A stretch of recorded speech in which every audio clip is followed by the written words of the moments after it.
ಒಬ್ಬರಿಗೆ ಎಲ್ಲರಿಗಾಗಿ ಎಲ್ಲರೂ ಒಬ್ಬರಿಗಾಗಿ ಅನ್ನುವ ನುಡಿಯಂತೆ ನಮ್ಗೆ ಎಲ್ಲರೂ ಸಪೋರ್ಟ್ ಮಾಡ್ರಿ. ಮುಂದಿನ ದಿನಮಾನಗಳಲ್ಲಿ ಚಂದಾಪುರದ ಅಭಿವೃದ್ಧಿ ಕಾರ್ಯಗಳು ಏನವ ನಾವು ನಿಂತ 5 ಮಂದಿ ಆಳ್ತಂಬರು ಮಾಡಿಕೊಡ್ತು ಅಂತ ಭರವಸೆ ಕೊಟ್ಟಂತ ರಾಜ ಕುಮಾರ್ ನಾಯಕರವರಿಗೆ ತುಂಬ ಧನ್ಯವಾದಗಳು.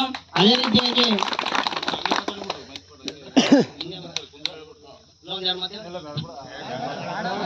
ಅಂತ ಯಾಕಂದ್ರೆ ಒಂದೆರಡು ಮಾತು ಹೇಳ್ತೀನಿ.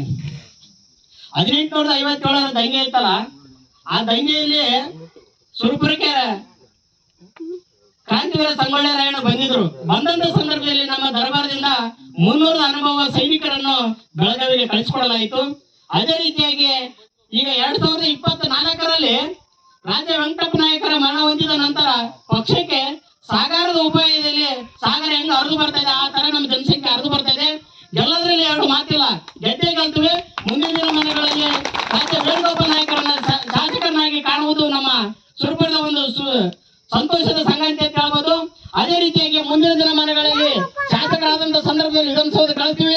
ಮುಂದಿನ ದಿನಮಾನಗಳಲ್ಲಿ ಸನ್ಮಾನ್ಯ ಸಿದ್ದರಾಮಯ್ಯ ಅವರನ್ನ ಪ್ರಧಾನಮಂತ್ರಿಯಾಗಿ ಮಾಡುವುದು ನಮ್ಮ ಎಲ್ಲ ಸಮಾಜದ ಒಂದು ಕರ್ತವ್ಯ ಅಂತ ನಾನು ಹೆಮ್ಮೆಯಿಂದ ಹೇಳಕ್ ಇಷ್ಟಪಡ್ತಾ ಇದ್ದೀನಿ.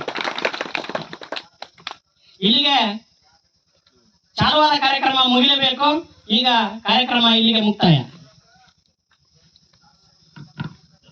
ಮತ್ತೆ ಇದು ಮಠದ ಏನೇ ಯಾವುದೇ ಒಂದು ಏನೇ ಇರಲಿ, ಒಂದು ಒಳ್ಳೆ ಮಠದ ಅಭಿವೃದ್ಧಿ ಆಗಲಿ ಏನೇ ಆಗಲಿ, ನಾವಾಗಲಿ ನಮ್ಮ ಅಣ್ಣವರಾಗಲಿ ಎಲ್ಲ 5 ಜನ ಅಣ್ಣತಮ್ಮರು ಸದಾ ಮಠದಕ್ಕೋಸ್ಕರ ನಾವು ಸದಾ ಬೆಂಬಲವಾಗಿರ್ತೀವಿ ಅಂತ ನಾನು ಇವತ್ತು ಹೇಳಕ್ ಇಷ್ಟಪಡ್ತೀನಿ.